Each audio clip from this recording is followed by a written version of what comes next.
Assalamualaikum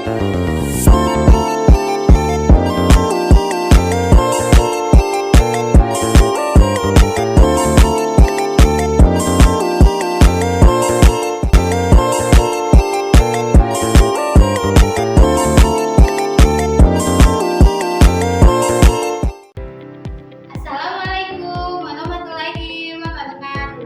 Halo teman-teman, nama aku Midarsi, mahasiswa program studi pendidikan dan formal Fakultas Keguruan dan Ilmu Pendidikan Universitas Bengkulu. Di sini aku akan membahas sebuah buku yang sangat menarik tentunya. Buku ini berjudul Pengawasan dan Penjaminan Mutu Pendidikan karya Profesor Dr. Jamaah Ansori MA.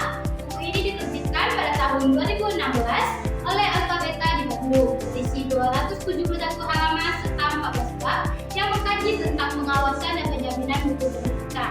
Melalui bedah buku ini kita akan mengeksplorasi intisari setiap bab serta merefleksikan relevansinya dengan tantangan pendidikan masa kini. Mungkin langsung saja kita mulai dari bab yang pertama, yaitu perspektif kajian administrasi pendidikan. Pada bab ini kita akan diajak untuk memahami bahwa administrasi pendidikan bukan sekedar rangkaian kegiatan administratif yang membosankan, melainkan sebuah bidang kajian yang strategis tentang bagaimana kita memanfaatkan sebuah sumber daya yang ada secara efektif, efisien untuk mencapai tujuan pendidikan. Administrasi pendidikan yang baik memastikan bahwa setiap orang yang terlibat dalam proses pendidikan memahami dengan baik tujuan yang ingin dicapai, sehingga sumber daya yang ada dapat digunakan dengan tepat dan optimal. Intinya adalah melakukan hal yang benar dengan cara yang benar. Selanjutnya ada bab 2, yaitu membahas profesionalisasi administrasi pendidikan. Tekanan pentingnya kompetensi tinggi dan pemahaman mendalam tentang teori serta praktik pendidikan dalam mengelola sistem pendidikan, karena teori administrasi pendidikan banyak mempengaruhi manajemen bisnis. Ahli administrasi pendidikan perlu mengembangkan teori yang lebih mandiri dan relevan. Ilmu administrasi pendidikan bersifat universal dan mencakup kajian yang pertama ilmu filsafat, kedua validasi teori dan praktik, ketiga manajemen sistem pendidikan, keempat profesionalisme, kelima pengembangan teori, enam penelitian, tujuh organisasi profesi, dan 8 akuntabilitas pendidikan. Selanjutnya yaitu bab 3, mengupas tuntas tentang pengawasan pendidikan. Kita akan melihat bagaimana pengawasan pendidikan telah berkembang melalui berbagai tahapan, mulai dari inspeksi teknis administratif hingga fokus pada penjaminan mutu.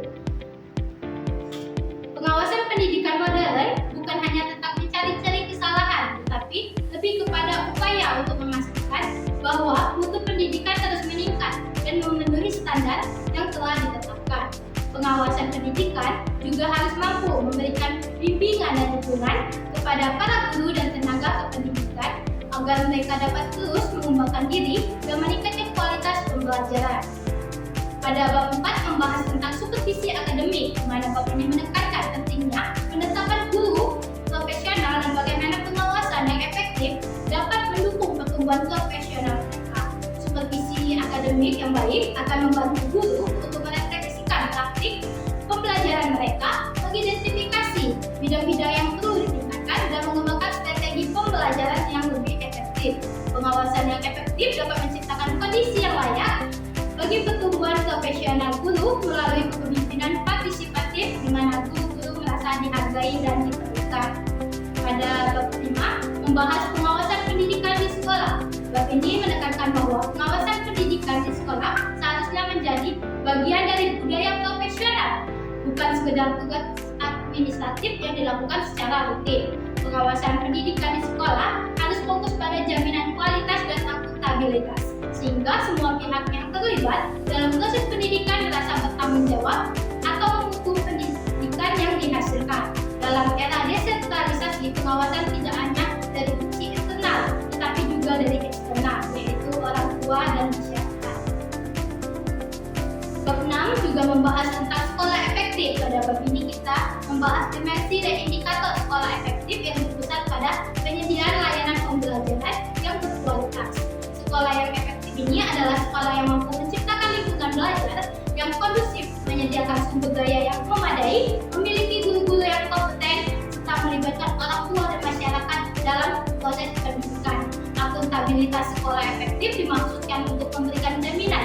timbal balik kepada pihak-pihak yang berkepentingan sebagai customer pendidikan, orang tua, masyarakat, dunia kerja, dan pemerintah. Selanjutnya bab 7 yaitu memperkenalkan penjaminan mutu pendidikan sebagai kebutuhan fungsional dan institusional dalam tanggung jawab profesional dan pemerintahan.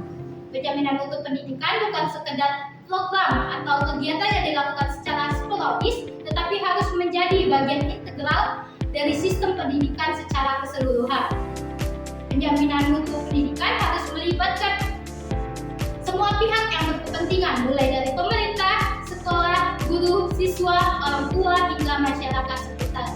Pada bab 8 membahas tentang penjaminan mutu pendidikan nasional yang bertujuan untuk meningkatkan daya saing dan akuntabilitas publik. Penjaminan mutu pendidikan nasional merupakan upaya untuk memastikan bahwa mutu pendidikan di seluruh Indonesia memenuhi standar yang telah ditetapkan sehingga dapat bersaing di tingkat global dan memberikan kontribusi pada dunia pendidikan.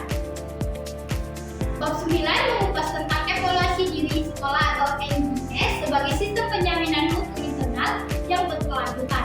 ADS merupakan proses evaluasi yang dilakukan oleh sekolah sendiri untuk mengidentifikasi kekuatan dan kelemahan yang dimiliki serta merencanakan tindakan perbaikan yang diperlukan. ADS harus dilakukan secara berkala dan melibatkan seluruh warga sekolah agar hasilnya lebih komprehensif dan akurat. Pada bab 10 membahas tentang pengawasan sekolah oleh pemerintahan daerah sebagai upaya untuk memahami potensi dan kinerja satuan pendidikan. Pemerintahan daerah mempunyai peran yang sangat penting dalam menjamin mutu pendidikan di wilayahnya. Pengawasan yang dilakukan oleh pemerintah daerah harus fokus pada pemberian dukungan dan bimbingan kepada kepala sekolah agar dapat meningkatkan mutu pendidikannya. Selanjutnya bab 11 membahas tentang penjaminan mutu guru. Pada bab ini mendesak pentingnya pelatihan profesional guru yang terpadu. Guru merupakan ujung tombak pendidikan, sehingga mutu pendidikan sangat bergantung pada mutu guru. Penjaminan mutu guru harus mencakup berbagai aspek, mulai dari rekrutmen, pendidikan, dan pelatihan hingga pengembangan karir guru. Selanjutnya pada bab 12 membahas tentang pemberdayaan peran pelaku dan wadah supervisi pendidikan, termasuk peran kepala sekolah dan forum kolaborasi guru. Kepala sekolah memiliki peran yang sangat penting sebagai pemimpin pembelajaran di sekolah. Forum kolaborasi guru seperti kelompok kerja guru atau KKB dan musyawarah guru mata pelajaran atau MGMP dapat menjadi wadah yang efektif untuk saling berbagi pengalaman dan meningkatkan kompetensi. Selanjutnya bab 13 yaitu membahas tentang prosedur membantu guru. Yaitu bab ini penting karena pemahaman teori dan praktek pembelajaran yang benar membantu guru dalam menunaikan pekerjaan profesinya, yaitu mendidik dan mengajar, memerlukan pemahaman yang benar mengenai teori, konsep, dan praktik pembelajaran. Terakhir, bab 14 yaitu membahas tentang membantu guru dalam proses belajar mengajar dengan memberikan ilustrasi pembelajaran aktif di sekolah dasar. Pembelajaran yang aktif akan membuat siswa lebih terlibat dan termotivasi untuk belajar. Demikianlah ringkasan dari 14 bab buku yang telah saya terangkan, yaitu buku Pengawasan dan Penjaminan Mutu Pendidikan. Ternyata buku ini layak untuk kita jadikan referensi kita semua yang peduli dengan peningkatan mutu pendidikan di Indonesia. Gagasan-gagasan yang tidak hanya teoritis tetapi juga sangat aplikatif di lapangan yang menarik, penekanan pada pendekatan kolaboratif dan pemberdayaan menunjukkan bahwa peningkatan mutu pendidikan adalah tanggung jawab bersama.